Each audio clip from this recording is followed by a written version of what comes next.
సాయి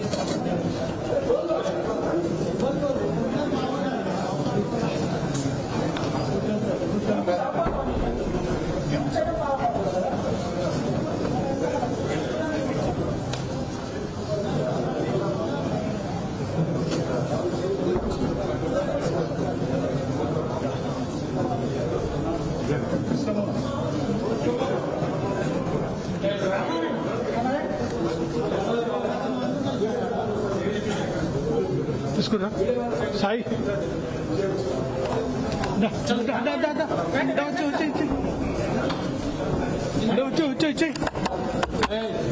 వచ్చే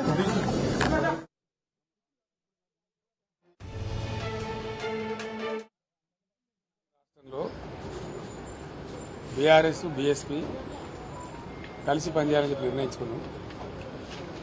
సిద్ధాంతపరంగా అనేక విషయాలలో సామీప్యత ఉంది. మేము అమలు చేసినటువంటి దళిత బంధు కానీ, దళిత సంక్షేమాన్ని తీసుకున్నటువంటిది కానీ, రెసిడెన్షియల్ పాఠశాలలు కానీ, ఇంకా చాలా విషయాలలో బలహీనల గురించి, వీకర్ సెక్షన్ గురించి పనిచేసిన చరిత్ర ఉంది. కాబట్టి దాన్ని అనుసరించుకొని ఒక ప్రతిపాదన వస్తే ఇద్దరం కలిసి చర్చించడం నేను ప్రవీణ్ గారు వారి హైకమాండ్ కూడా మాట్లాడింది. అక్కడి నుంచి వారి అనుమతి తీసుకొని మేము చర్చలు చేసిన తర్వాత కలిసి పని చేయాలని చెప్పి స్థూలంగా ఒక నిర్ణయానికి వచ్చినాం. పని చేస్తాం కూడా. మిగతా విషయాలు మీకు కావాల్సిన లెక్కలన్నీ రేపు నుండి చెప్తాం. తప్పకుండా కొన్ని సీట్లు వాళ్ళు పోటీ చేయాల్సిందే, కొన్ని సీట్లు మేము పోటీ చేయాల్సిందే. ఒకసారి అలయన్స్ అనుకున్న తర్వాత గౌరవప్రదంగానే ఉంటుంది కదా. సో వీళ్ళు తెలియదు.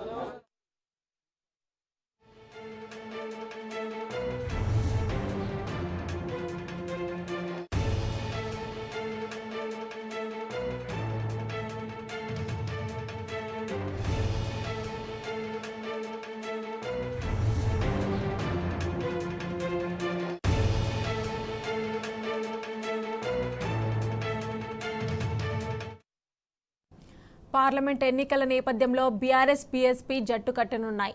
ఎంపీ ఎన్నికల్లో కలిసి పోటీ చేయాలని రెండు పార్టీలు నిర్ణయించాయి. ఈ మేరకు బీఆర్ఎస్ అధినేత కేసీఆర్తో బీఎస్పీ రాష్ట్ర అధ్యక్షులు ఆర్ఎస్ ప్రవీణ్ కుమార్ భేటీ అయ్యారు. హైదరాబాద్ నందీనగర్లోని కేసీఆర్ నివాసంలో జరిగిన సమావేశం అనంతరం పొత్తుపై ఇరు పార్టీలు ప్రకటన చేశాయి. త్వరలో విధి విధానాలు ఖరారు కానున్నాయి.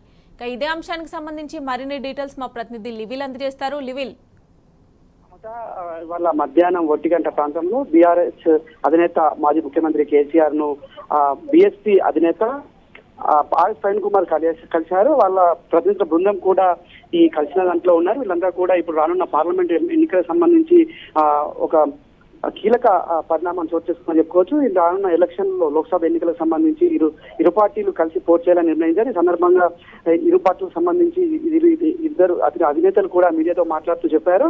ఏదైతే గతంలో కూడా మాయావతి తెలంగాణ రాష్ట్రానికి సంబంధించి చిన్న రాష్ట్రాల ఏర్పాటుకు ఆమె అనుకూలంగా చెప్పారు.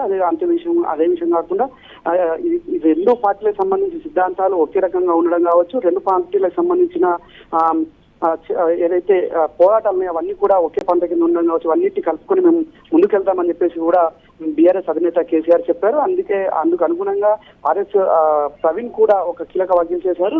గంగా జైన తహజీబ్ నిదర్శనానికి కేసీఆర్ ఒక సెక్యులర్ పార్టీ, బీఆర్ఎస్ పార్టీ, అందుకు మేము అనుగుణంగా పనిచేస్తాం. ఇటు రానున్న రోజుల్లో రాజ్యాంగాన్ని రద్దు చేసే దిశగా బీజేపీ అడుగులు వేస్తుంది. ఇటు ఆ బీజేపీకి ఏదైతే కేంద్రంలో ఉన్న బీజేపీ ఏ విధంగా ఉందో దానికి అనుగుణంగానే వాళ్ళ రాష్ట్రంలో ఉన్న కాంగ్రెస్ ప్రభుత్వం కూడా అదే విధంగా వ్యవహరిస్తుంది. అందుకు మేము వారిపై పోరాటం చేయాల్సిన అవసరం ఉంది. బీజేపీ కాంగ్రెస్ లో రెండు ఒకటే అనే భావన ఇవాళ కలుగుతుంది. అంతేకాకుండా రాజ్యాంగాన్ని రద్దు చేస్తామని బీజేపీ ఒకవైపు చెప్తున్న తరుణంలో ఇటు కాంగ్రెస్ పార్టీ ప్రభుత్వం ఇక్కడ రాష్ట్రంలో ఉన్న ప్రభుత్వం కూడా ఆనాటి కాలంలో 3 నెలల ప్రభుత్వం ఏర్పడి 3 నెలలు అవుతున్నప్పుడు ఇప్పటికే పెద్ద ఎత్తున వ్యతిరేకత వచ్చింది. అనేక కార్యక్రమాలు రద్దు చేశారనే ఒక మాట కూడా చెప్పారు. అంతేకాకుండా సెక్యులర్ పార్టీ అయిన బీఆర్ఎస్ తోటి మేము కలిసి ముందుకెళ్తామని చెప్పేసి కూడా చెప్పారు. ఇప్పుడు రానున్న లోక్సభ ఎన్నికలకు సంబంధించి మేము ఇరు పార్టీలు కలిసి పోటీ చేస్తామని చెప్పారు. సీట్ల పంపకాలకు సంబంధించి 1-2 రోజుల్లో నిర్ణయం తీసుకుంటామని చెప్పారు. ఇప్పటికే దీనికి సంబంధించి మాయావతితో కూడా కేసీఆర్ గారు మాట్లాడతారని చెప్పారు. 1-2 రోజులతో వారితో మాట్లాడి సీట్ల పంపకాలకు సంబంధించి చర్చిస్తామని కూడా చెప్పారు. అంతేకాకుండా ఇటు బీఎస్పీ అధినేత మాట్లాడుతూ కూడా ఇటు కేసీఆర్ ఏ విధంగా అయితే తన సిద్ధాంతాన్ని ఇవాళ తెలంగాణ ప్రజలకు సంక్షేమ రంగాలు కావచ్చు అనేక సిద్ధాంతాలకు ఆయన కట్టుబడి పనిచేశారు. ఆ విధంగా పనిచేసి ఇవాళ తెలంగాణ రాష్ట్రంలో ఎక్కడ కూడా అల్లరి లేకుండా కావచ్చు ఇటు గంగా జన తహజీబ్ అనే విధంగా ఇవాళ పాలన అందించారు. అందుకు ఇవాళ మేము మరోసారి కూడా సెక్యులర్ పార్టీలైనా మేమిద్దరం కలిసిపోతామని చెప్పేసి కూడా చెప్పారు. ముఖ్యంగా 1-2 రోజుల్లో ఆ సీట్ల పంపకాలకు సంబంధించి కూడా కీలక నిర్ణయం తీసుకుంటారని చెప్పేసి కూడా ఇరు పార్టీల అధినేతలు చెప్పిన పరిస్థితి ఉంది. Mamata. Right level, thanks for updates.